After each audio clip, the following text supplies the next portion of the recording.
नमस्कार। Podcast with शरद, इसमें आपका बहुत बहुत स्वागत है।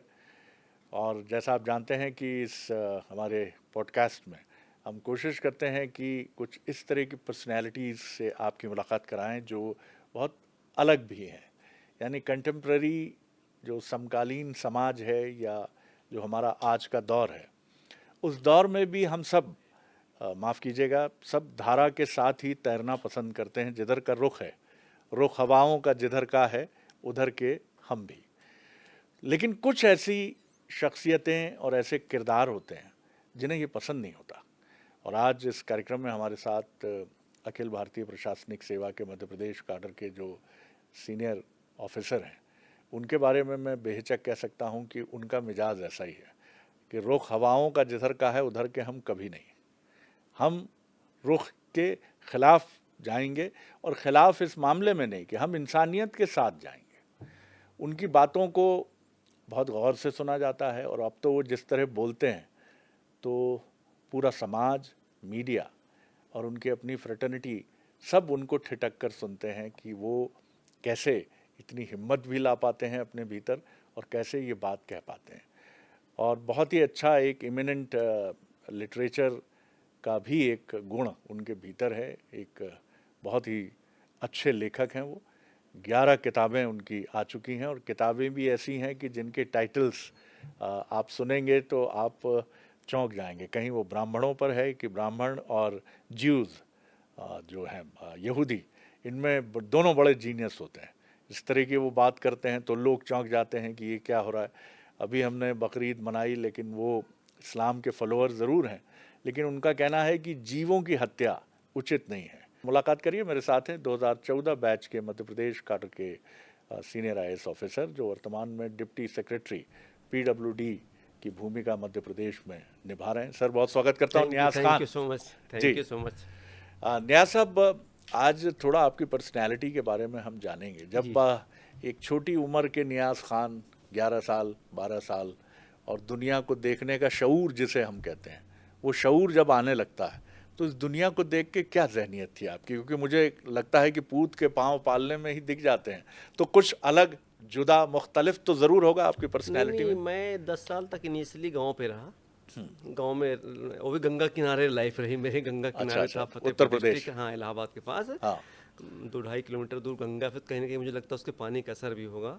दूसरी चीज़ ये कि कुछ बचपन में चीज़ें ऐसी हुई जो लगता है कि डिफरेंट था। जैसे मैं 5 साल में कुरान पूरी मदरसे में पढ़ डाली, हम्म। पूरी कुरान पढ़ने लगा। हम्म। इसके अलावा जो भी धार्मिक कार्यक्रम, जो आप लोग के कथा कहते हैं, हमारे यहाँ मिलाद कहते हैं, तो मुझे वहाँ नात पढ़ाने के लिए मेरी माँ ले जाया करती थी। अच्छा। 5 साल में ही। 5 साल की उम्र में। हाँ, और हाँ। पूरी कुरान मैंने पढ़ डाली 5 साल में। हम्म। और उसके बाद फिर स्कूलिंग गांव में करना शुरू कर दिया। दूसरी चीज़ बड़ी आश्चर्यजनक हुई कि हमारे यहाँ तो मुस्लिम में जानते हो कि नॉन वेज बड़ा इंटीग्रल पार्ट होता है हम्म। फूड हैबिट का। हम्म।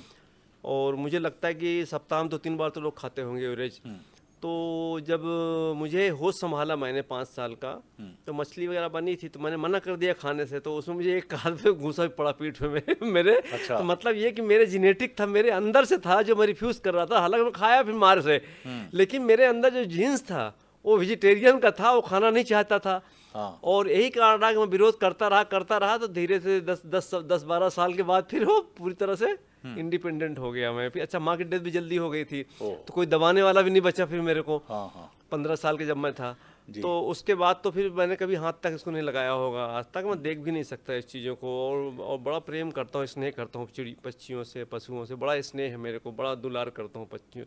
अपने यहाँ घोंसले लगा के रखे हैं, रोज़ अनाज डालता हूँ, पानी रोज डालता हूँ। पहला काम मेरा ये, छत पे जाके अनाज चेक करना 2-2 डब्बों में। उसके बाद 2 जगह पानी रखता हूँ, पानी चेक करना, ये पहला काम मेरा रहता है ये। तो ये बकरीद जो त्यौहार आता है, तो आप कुर्बानी क्या प्रतीकात्मक, सिंबॉलिक देते हैं, कैसे करते नहीं हैं? देखिए, कुरान तो मैं, लोग सोचते हो मैंने कुछ पढ़ा नहीं। कुरान शरीफ मैंने पूरा अंग्रेजी, चूंकि मेरी लैंग्वेज रही है, तो मैंने इंग्लिश ट्रांसलेशन में कुरान पूरी पढ़ी। उसके बाद 700 पेज की मोहम्मद साहब की best biography, sealed nectar, best biography Mohammad साहब की ज़िंदगी पे, उसको पूरी पढ़ी। क्या नाम तो बताया आपने उसका? Sealed nectar. Shield nectar. जी, तो मैं हाँ। उसके अंदर तक घुसा पूरा। तो कुरान में हर जगह कुर्बानी इंटीग्रल पार्ट है इस्लाम का अंदर। उसको आप डिनाई नहीं कर सकते, पार्ट नहीं है। मैं मानता हूँ कि इंटीग्रल पार्ट है वो, कुरान में उसका उल्लेख है, कई जगह जिक्र आया है। लेकिन चूंकि अब मैं अपनी व्यक्तिगत ले लूँ तो मुझे तो ये लगता है यदि मैं एनिमल से प्रेम करता हूँ, मुझे बहुत प्यार है, अब मैं कुर्बानी ना कर पाऊँ तो मुझे लगता है कि अल्लाह ताला मुझे भी माफ़ करेगा, क्योंकि उसी जानवर को तो ऊपर वाले ने बनाया है जिससे मैं प्यार कर रहा हूँ, उसकी ही निशानी वो भी है। तो मेरे मन में ये है कि जब मुझसे पूछा जाएगा तो मैं कह दूंगा कि मैं इतना प्रेम करता हूँ उनसे कि मैं ये नहीं कर पाया। बाकी जितनी चीज़ें इस्लाम में माननी चाहिए, चाहे ईमानदारी से रहना हो, चाहे आइडियल्स पे चलना हो, झूठ ना बोलना हो, फरेब मक्कारी ना करना हो, सब तो जो चाहिए इस्लाम में सब मैं करता हूँ, पूरा का पूरा करता हूँ 100%। मोहम्मद साहब ने जो भी कहा है, जी। गरीबों के लिए मदद करना, एक पैर पे खड़े रहना, लोगों को हेल्प करने के लिए, सच्चाई से 1 इंच यहाँ से वहाँ ना होना, तो बाकी मैं मापदंड जो कुरान के हैं वो सब पे सारे खरा पूरे उतरा करते हूँ। एक जगह रिलैक्सेशन जरूर चाहूंगा ऊपर वाले से कि मुझे माफ कर दिया जाए अगर मुझे जी, वहाँ गुनाह जी, हो तो, जी। क्योंकि ये मैं नहीं कर पाता। कमाल की बात है, ये तो वाकई बहुत कमाल की बात है। आपकी जो शरीके हयात हैं, आपकी जो बेटर हाफ हैं, जीवन संगिनी हैं, उन्हें कभी कोई एतराज़ नहीं हुआ नहीं, जब वो तो उन्होंने? हमेशा बोलती करवाओ करवाओ, आप करवाओ, हमेशा अच्छा, तो मैंने कहा हाँ, तुमको करवाना करवाते रहो जा करके, हाँ, हाँ, मेरे को मत बोला करो। हाँ, तो वो तो बहुत कट्टर रिलीजियस हैं वो। तो उनमें मेरे में जमीन आसमान का अंतर हो, अंतर है। रिलीजियस है। हाँ, मैं रिलीजियस इन द सेंस ये कि जो भी एक्सपेक्टेड है मजहब के स्टैंडर्ड से कैसी लाइफ होनी चाहिए, मैं भी सब वो पूरा पालन करता हूँ इस्लाम का। जी, कि एक भी प्रतिफल डिविएशन नैतिक जीवन में नहीं होना चाहिए, उसका पालन मैं करता हूँ। बस एक सिंगल चीज़ है कि जो पशु या जीव या हत्या को जो लेकर के इसके मामले में बहुत ही मैं कड़क हूँ इस मामले में। ये मैंने भी ज्ञानी और जो भी संत, चाहे वो हमारे सनातन से जुड़े हों या इस्लाम से जुड़े हों या क्रिश्चियनिटी से जुड़े हों, सिखिज़्म, जैनिज़्म, बौद्धिज़्म, जिससे भी जुड़े हों, हमेशा हमने यही सुना है कि नेक नियति और इंसानियत, यही रिलीजन की सबसे जी बड़ी ताकत है। जो मिस इंटरप्रिटेशन होते चले जाते हैं हर मज़हब में, हम हाँ, देखते हैं सब में कि कहीं इंटरप्रिटेशन जो हो गए, उनका आधार क्या है इस पर कोई बात नहीं करेगा, जी। लेकिन वो उसको फॉलो करता चलता है। तो आपने जिस तरह से अपनी ज़िंदगी को, आपने ब्राह्मण्स पर किताब लिखी और ज्यूज़ से, यहूदियों से, उनको सुपर जीनियस बताया आपने। अभी भी आप एक ऐसी किताब लिख रहे हैं जो एक बड़े संगठन की तरफ जी, जाती सुपर हुई, फ्लाइंग ह्यूमन, हाँ, मतलब कि फ्लाइंग ज़बरदस्त super human. Flying super human, एक बड़े संगठन पर आप किताब लिख रहे हैं। और मोस्टली आप जो बातें कहते हैं वो बातें, मैं ये नहीं कहूँगा कि वो इस्लाम के विरुद्ध हैं। आप जो बातें कहते हैं, ज्ञानी तो यही कहते हैं कि वही हर रिलीजन की आत्मा है, लेकिन फिर भी जो आप कहते हैं, तो आपका जो आपके यहाँ, या जिसको हम कहते हैं हर मजहब में एक कट्टरपंथी जो कट्टरता तबका रहती है, है। उसने कभी आपको निशाना बनाने की कोशिश नहीं की? नहीं देखिए, सोशल मीडिया तो ट्रोलिंग होती है मेरी, लेकिन अच्छी बात यह है कि ट्रोलिंग 10% होती है, 90% लोग मेरे पक्ष में ज़बरदस्त अप्रिशिएट करते हैं आजकल लोग मेरे को। तो मुझे लगता है कि 10% जो करते हैं वो मेरे कम्युनिटी के लोग करते हैं, क्योंकि इतनी कट्टरता और इतना पकड़ के रख लिया चीज़ों को कि उसमें वो डिविएट करना नहीं चाहते एक इंच, जो कि दुनिया बदल चुकी है। तो कहीं ना कहीं उनको लगता है मैं जो बोल रहा हूँ बड़ी अजीब सी चीज़ बोल दी है, जबकि समय के साथ साथ बोलना पड़ेगा, परिवर्तन तो हो रहा है। बहुत सी चीज़ें हैं, बहुत सामाजिक प्रथाएं हैं, तलाक को ले लीजिए, आज जस्टिफाई नहीं कहा जा सकता तलाक को भी, 4 शादियां करना वो भी जस्टिफाइंग आज के डेट पर नहीं है। बहुत से पॉपुलेशन हम बढ़ाते हैं कि अल्लाह दे रहा है 10 बच्चे, तो वो भी उचित नहीं है। देश के बारे में भी सोचना हमको, हमारा देश भी खुशहाल रहे। तो समय के साथ साथ कहीं भी कंप्रोमाइज़ लोग करने को तैयार नहीं है कि समय तो जो चीज़ 14 साल पहले थी उसको ही लोग मानना चाहते हैं, और यही कारण है कि मेरे विचार बहुत प्रोग्रेसिव हैं। लेकिन मैं अपनी जगह पे सही हूँ, मुझे पता है कि मैं सही हूँ, बाकी सब अभी पिछड़े हुए हैं, उनको आगे बढ़ने की आवश्यकता है। तो ये 10% लोग हैं जो ट्रोल करते हैं। आपकी अपनी कम्युनिटी के भी प्रोग्रेसिव लोग आपके साथ ही नहीं होंगे? बिल्कुल है, बहुत से तो मुझे फॉलो कर रहे हैं, कोई दुबई में है, कोई कहीं कहीं, मैं देखा बड़े एडवांस है, कुछ डॉक्टर्स भी उसके अंदर हैं, और बहुत से मुस्लिम्स फॉलो कर रहे हैं मेरे को, जो मैं देखा कि मेरे इस विचारों को सपोर्ट करते बेचारे आँख मूंद करके, भले ही 10% ही हूँ, पर हैं ऐसे लोग। आप सीनियर आईएएस ऑफिसर हैं और आपका राब्ता पढ़े लिखे लोगों से भी ज़्यादा ही पड़ता होगा। उस कम्युनिटी में आप जैसे जो लोग हैं, जो मुस्लिम स्कॉलर्स हैं, इंटेलेक्चुअल्स हैं, इंजीनियर्स हैं, डॉक्टर्स हैं, इनसे जब आप बात करते हैं तो कई बार हम सुनते हैं कि पढ़े लिखे तबके में भी बड़ा एक कट्टरपंथी अप्रोच है। आपने किस तरह देखा? नहीं, मैंने भी देखा कि आप कितना ऊंचाई पद पे पहुंच जाएं, किसी पद पे पहुंच जाएं, वैज्ञानिक क्यों ना बन जाएं, लेकिन मैं देखा जो 14 साल पुराना वाला ढांचा है ना, वो नहीं बदल पा रहा कहीं। बड़ी दुख की बात यही है कि यदि मैं बड़ा पद मिल गया मेरे को, मैं आईएएस आईपीएस बन गया, किसी मिलिट्री बहुत बड़ा कर्नल बन गया, मैं बहुत बड़ा साइंटिस्ट बन गया, मैं बहुत बड़ा सर्जन बन गया। लेकिन जब वो धर्म की बात आती तो वहाँ मैं देखा कि वहाँ पे भी कोई कंप्रोमाइज़ करने को तैयार नहीं। तो ये बड़ा एक समाज के लिए ट्रेजेडी है कि हमारे जैसे लोग की संख्या अगर नहीं निकलेगी ज़्यादा और मेरे बाद ही कोई नहीं बचेगा, तो ये परंपरा जो मॉडर्नाइजेशन की आगे बढ़ाना चाह रहा हूँ मैं जा करके, ये कैसे हो पाएगा? हम कैसे परिवर्तन कर पाएंगे समाज में? जी, हमारे साथ भी तो कंधे से कंधे हम मिला के जुड़ना चाहिए। लेकिन हमारे यहाँ है, अगर 1000 में होगा तो एक व्यक्ति केवल होगा, आज के डेट पर होगा। तो इतनी स्थिति है ये स्थिति ये आपको भी तकलीफ में जी। डालती है। आपके बच्चों में कितना असर आया पूरा आपके? मेरा ही गया है पूरा। अच्छा, हाँ, वो पूरा लोग मेरा भी गया। एक लिबरल पूरा और लिबरल, और सारे दोस्त ही हिंदू हैं मेरे बेटे के तो सारे। अच्छा। हाँ। एक और बड़ी इम्पोर्टेंट चीज़ है कि जब आपने इस सेवा में आने के बाद लिखना शुरू किया और आपकी कुछ किताबें ऐसी भी थीं जिन्हें कंट्रोवर्शियल एटीट्यूड देने की भी कोशिश हुई। अबू सलेम पर जब आपने लिखने की कोशिश की और उनके गांव जाने की अनुमति वगैरह जी। मांगी तो सब बड़ा डिस्प्यूट हुआ कि हाँ। अबू सलेम पर किताब लिखी हाँ, जा बहुत रही है। ज़्यादा। जी। और उस समय एक ऐसा भी दौर आया कि जब आपको ज़हनी तौर पर काफ़ी परेशान आप हुए, जी क्योंकि जैसा हमारे विवेकानंद कहते हैं कि हर अच्छी चीज़ को 3 स्टेजेस से गुजरना पड़ता है।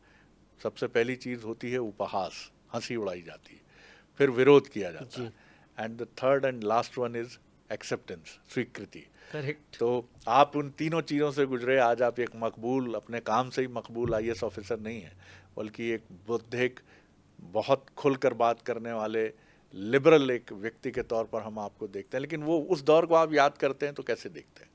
एक्चुअली मैं देख रहा हूँ कि करीब 7-8 सालों में परिवर्तन मेरे अंदर बहुत ज़बरदस्त ट्रांसफॉर्मेशन हुआ है।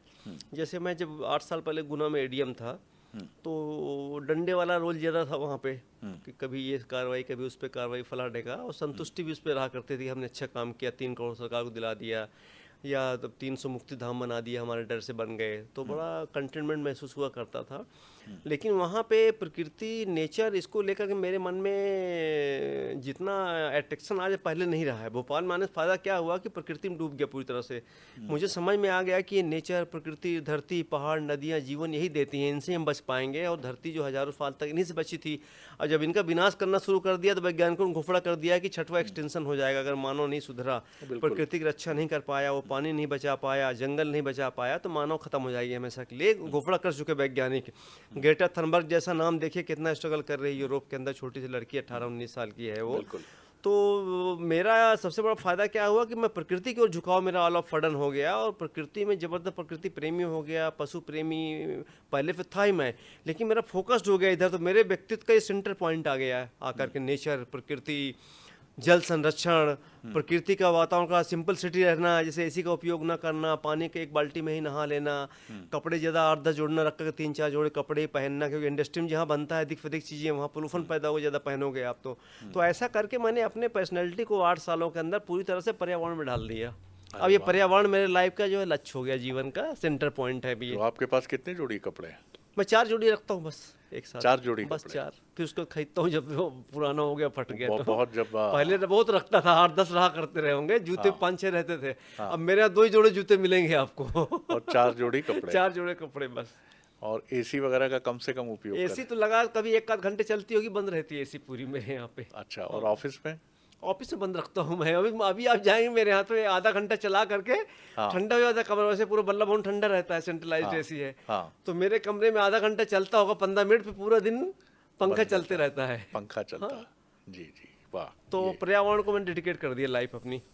और जो एक बहुत अहम सवाल मेरे जहन में आता है कि जब आपने पुस्तकें लिखनी शुरू की और लोगों ने, समीक्षकों ने ऐसा कहना शुरू किया कि नियाज़ खान साहब जो हैं वो अब एक ऐसी सोच की तरफ चले गए हैं जो सर झुकाने वाली सोच है। उन्होंने हिंदुइज्म पर लिखना शुरू कर दिया है, यानी वो धारा के साथ तैरने लगे हैं। तो शुरू में बड़ी झुंझलाहट हुई होगी इस तरह के नहीं, वो आज भी सुन के? कमेंट करते हैं, अभी भी करते हैं। अभी जैसे परसों मैंने कहा था ना, तो लोगों ने कहा अच्छा पद चाहिए इनको, ये सरकार खुश कर रहे हैं, जबकि मैं इतना न्यूट्रल हूँ। मेरे को जो हिंदूवाद की तारीफ मैं कर रहा हूँ कि पूरे दुनिया में हिंदू धर्म ऐसा है जहाँ प्रकृति पूजा का कॉन्सेप्ट है, प्रकृति को जहाँ भगवान माना जाता है, पेड़ों को पूजा जाता है, नदियों की रक्षा की जाती है, आप दुनिया में कहीं नहीं मिलेगा, किसी धर्म में नहीं मिलेगा। अब आज देखिए, अब उस स्टेज पर हम दुनिया पहुंच गई, प्रकृति पूजा आपको करनी पड़ेगी। प्रकृति पूजा से मतलब सम्मान देना, जैसे जंगल लगाओ नए नए, नदियों को रिवाइव करिए आप जा करके, वाटर रिसोर्सेज जो जो सूख गए हैं उनको ड्राई हो गए फिर से आप रिचार्ज करिए। आप देखिए पूरी दुनिया आज हिंदुओं को बताए हुए जो वेदों में बताया गया 3000 साल पहले, पूरा संसार वही जा रहा है हर कोई, कि धरती बचाओ, कोयले का इस्तेमाल मत करो, आप जो है खाद का इस्तेमाल, गोबर वाली खाद का प्रयोग करिए, केमिकल मत उपयोग करिए, पानी बचाइए। आप देखिए पूरा जो हिंदूवाद ने दिया सारे संसार को, आज पूरी दुनिया मानने को बाध्य हो रहा है। तो मैंने क्या है कि हिंदू धर्म से ये सीखा। इसके अलावा आप देखिए महाभारत ग्रंथ ले लीजिए, गीता का जो संदेश है, कितना गजब का संदेश है दुनिया आपने को पढ़े दिया हैं ये गया। ग्रंथ? बहुत तो नहीं पढ़े, एक पतली किताब किसी ने दी थी मेरे को, गीता मैंने पढ़ी पूरी उसकी। इसके अलावा पूरा तो जो सीरियल आते थे पूरा देखा, बहुत कुछ सीख ही जाता है सीरियल देख करके भी आदमी। तो ये सब चीज़ें, इसके अलावा मैंने कुछ वेद ही पढ़े, 1000 मंत्र पढ़े वेदों के अंदर जा करके, तो वहाँ मैंने देखा पूरा वेद क्या है, पूरा प्रकृति के ग्रंथ है वहाँ। तो प्रकृति के देवता ही तो हैं सारे, 33 जो देवता बताए गए हैं। कोई पानी गिरा रहा है, कोई बाढ़ से बचा रहा है धरती को, कोई सूरज की धूप दे रहा है, सारे सारे देवता प्रकृति के हैं। अब चूंकि मैं जब हिंदू धर्म के इस नॉलेज से मैं इन्फ्लुएंस हो गया, तो अब जब मैं इस पैटर्न बात करता हूँ तो लोग क्या सोचते हैं, अरे तो राइट विंग का हो गया, जबकि मैं न तो भाजपा का हूँ, न मैं आरएसएस का हूँ, न बजरंग दल के साथ खड़ा हूँ।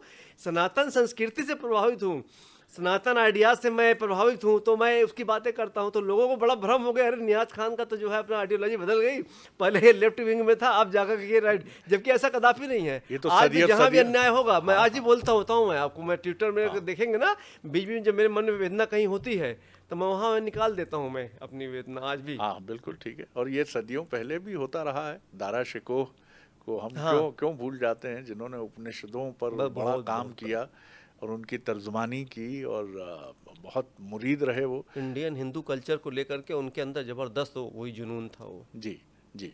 और आपका एक और जो स्टेटमेंट था, या वो भी जो आपने बात कही कि भारतीय मुसलमानों को अरब की तरफ नहीं देखना चाहिए, वो इसी मिट्टी में जन्मे हैं, उनमें हिंदुस्तान की तालीम और तरबियत का ही असर है, और यहीं का जो सारा सब कुछ है वो उनके खून में। कुछ लोगों ने इसको भी बड़ा अलग ढंग से इंटरप्रेट किया कि नियाज़ खान साहब तो ये कह रहे हैं कि हिंदुस्तान के सारे मुसलमान जो हैं वो कन्वर्जन के बाद ही मुसलमान बने हैं।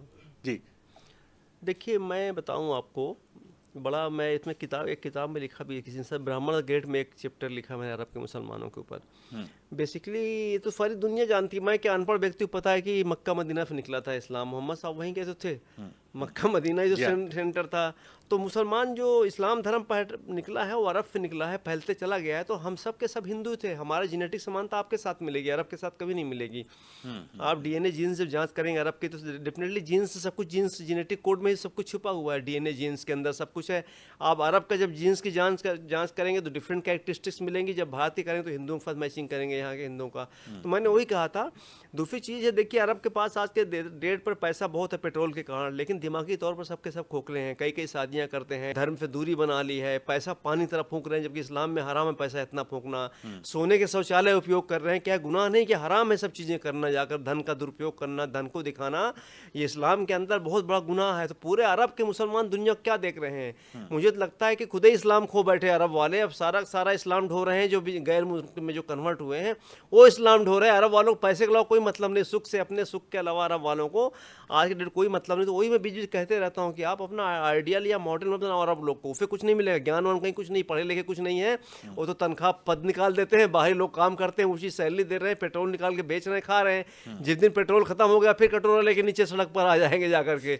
इसलिए आप अपने देश में जो है ना हमारे लोग को फॉलो करिए, आप अपना धर्म मानिए, लेकिन सनातन संस्कृति की भी देखिए, जो अच्छी चीज़ उससे एक्सेप्ट करिए। आप लोग यहाँ पे, यहाँ के लोग शाकाहार उसको सम्मान करिए, यहाँ के लोग गायों को माता मानते हैं, आप भी सम्मान उनको दो। आपको कौन कह रहा है नमाज मत पढ़िए, आप रोजा रखिए, गाय को भी सम्मान दे दो, पाल लो जाकर घर के अंदर।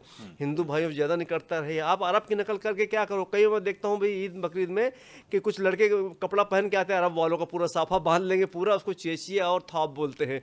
तो भैया ये सऊदी अरब थोड़ी है कि आप पूरा सर को ढक करके बांध करके पगड़ी उगड़ी पूरा, मतलब ये है कि हर चीज़ की आप नकल करना चाहते हो अरबी लोग की। अब अरबी लोग 4 निकाह पढ़ते हैं, आप भी 4 निकाह पढ़ना चाहोगे क्या जाकर के? वहाँ भी बच्चा पॉपुलेशन कंट्रोल कोई थीम नहीं है कि आप भी करो क्या, हमारा भारत वैसे इतने बड़ा आबादी हो गई है। जी, तो जी। मैं वही कई बार कह चुका हूँ, मैं कह रहा की नकल मत करिए, हम यहाँ ठीक है, हमारा मज़हब चला गया, हम हिंदू छोड़ चुके, मुस्लिम हम मानते रहेंगे, अब ये हमारा मज़हब रहेगा, लेकिन अरब वालों को कहीं ज़्यादा सिमिलरिटी या हमारी जो निष्ठा रहेगी, हमारे लोकल जो हमारे भाई हैं, पूर्वज भाई जो हमारे हैं, जिनसे हम पूर्वज निकल भाई। करके आए हैं, हाँ। हम इनके साथ रहेंगे ज़्यादा जा करके, और इनके साथ कंधा से कंधा मिला करके चलेंगे, एक शानदार सांस्कृतिक समन्वय करेंगे। तो मेरा विचार यही था कि यहाँ पे सब कन्वर्टेड थे, सारे के सारे हिंदू से। आज मैं कह रहा हूँ, फिर कह रहा हूँ आपके यहाँ पे सब तो हिंदू से तो आए हैं सारे के सारे। जी, आप जी, जी। तो कोई बिल्कुल, फर्क ही नहीं ये कुछ। जी। क्या आप आगे का प्लान देखते हैं? 1-2 सवालों के साथ मैं कंक्लूड करूँगा बातचीत को।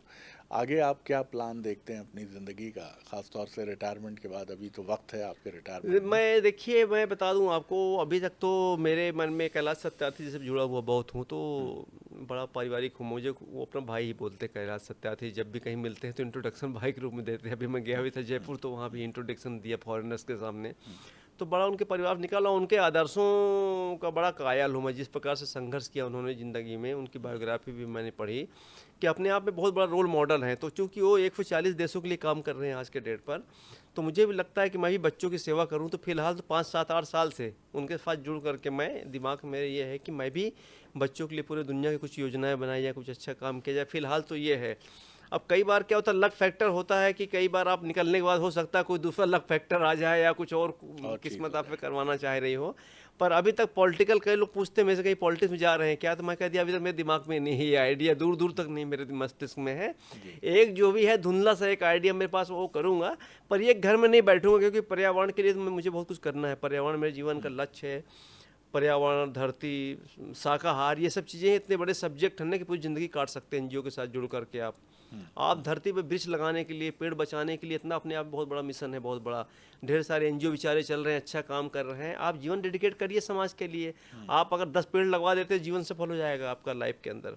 अभी मैं यूपी अगर गया, एक भाई को बोल के 4 पेड़ लगवा के आया लास्ट ईयर। अब अच्छा, वो आम कैसा फले थे, सोचिए, अब आ जाके जी, जी। 6-6 फीट 7-7 के फीट है। तो हाँ, एक झटके मैं यूपी गया, 4 पेड़ लगवा दिए मैंने जा बहुत करके। इस बढ़िया। बार फिर मैंने 2 लगाने के लिए कहा है। तो हाँ, अगर आप जीवन में रहते 50-100 पेड़ ही लगा जाए ना, दुनिया में बहुत कुछ छोड़ जाएंगे आप आने वाले जनरेशन के लिए। तो जी, जी। जीवन में तो करने वाले के लिए बहुत कुछ है। हुँ, खुला पड़ा पूरा मैदान। अभी तो आप बंधन में हैं, हाँ, तब तो बंधन में रहेगा। समाज के क्रिएटिव लोग के साथ कंधा कंधा मिला करके धरती को हरा भरा करें अपन जा जी, करके। जी। नहीं, बहुत अच्छी सोच है आपकी। और सियासत के लिए भी आपने रास्ता बंद नहीं किया है अगर नहीं, कदापि बंद नहीं किया। अगर मुझे लगता है कि वहाँ जाकर मैं ज़्यादा पर्यावरण की रक्षा कर सकता हूँ, अगर मैं पावर में रहूँगा तो ज़्यादा ढंग से वृक्षारोपण करवा पाऊँगा, पक्षियों के लिए कुछ कर पाऊँगा, जीवों के लिए कुछ कर पाऊँगा। और अगर मुझे ऐसा कोई अवसर मिलता है तो मैं डिनाई नहीं किया मैंने, लेकिन अभी वो सब ऊपर वाले पे है, मैं प्रयास नहीं करूँगा उसके लिए। जी, और अगर इस कभी अवसर मिलता है तो, अगर, क्योंकि वहाँ भी अगर मैं जाता हूँ तो मैं यही सब काम करूँगा वहाँ जा कर के। क्या अगर आप इस सवाल का जवाब देना चाहें कि कौन-सी पॉलिटिकल पार्टी है जिससे आपकी आइडियोलॉजी मैच करती है? नहीं, अभी तक आज के डेट पर देख ले तो लोग तो मुझे ये मानते हैं कि मैं हिंदू या सनातन संस्कृति के निकट हूँ। हुँ, अब उससे अंदाजा लगा लीजिए कि वो इसमें कहाँ जा सकता हूँ मैं, क्योंकि जी। मेरे को दूसरा कोई कौन स्वीकार करे वाह, करेगा। वाह, वाह! बहुत साफ़गोई से और बड़ी विनम्रता से मेरे आप इन उत्तर दे देते विचारधाराओं हैं। को जी। और तो कोई स्वीकार कर नहीं ठीक पाएगा। ठीक बात है, ठीक जी। बात है, ठीक। तो अभी कभी सियासत को लेकर कोई बातचीत किसी नहीं, नेता मैंने से? बातें सोचा ही नहीं अभी तक, जी, अभी तक मेरे कोई मस्तिष्क में कोई नहीं आप आया। तक भी अप्रोच अभी तक नहीं आया है? नहीं, अभी चूंकि मैं ऑलरेडी आईएएस हूँ तो इसलिए लोग अप्रोच शायद ना करते हो, रिटायरमेंट के बाद शायद मेरे हुँ, को अप्रोच करे हों। पर अभी तक तो मेरा लक्ष्य नहीं, मैंने कुछ नहीं बनाया है। हुँ, पर यदि बेहतर सेवा करने का अवसर मिलता है जीवन में, तो मैं जरूर करूँगा। लेकिन मैं जहाँ भी जाऊँगा, पर्यावरण की रक्षा, जीव जंतुओं की रक्षा, शाकाहार का प्रचार, ये तीनों टॉप पे रहेंगे मेरे लाइफ में, जीवन में जी। मेरा यह देश है अब ये। नियाज़ साहब, भले ही कुछ भी कहा जाए भारत में हिंदू और मुसलमानों को लेकर, लेकिन सच बात तो ये है कि ये दोनों बहुत ताकत से एक साथ एक दूसरे के हम कदम होकर चलते रहे हैं। चाहे भारतीय क्रिकेट टीम की बात हो, एक से एक शानदार खिलाड़ी, कैप्टन अजहरुद्दीन, ज़हीर खान तेज़ bowler, Syed Kirmani wicket keeper. Hockey team में तो एक से एक नामचीन प्लेयर रहे हैं। और इसी तरह हमारे प्रेसिडेंट जो देश के हैं रहे, एपीजे अब्दुल कलाम, या आप शुरुआत में और चलें तो तमाम जो लोग हैं। और आज भी ये चीज़ें, आप जैसे व्यक्तित्व को जब मैं देखता हूँ तो मुझे बहुत उम्मीद बनती है कि एक तरफ भले ही कुछ नैरेटिव सेट करने की कोशिश है, जैसा फैज़ अहमद फैज़ का वो शेर है कि उनका जो काम है वो अहले सियासत जाने, अपना पैगाम मोहब्बत है जहाँ तक बहुत पहुँचे। बढ़िया।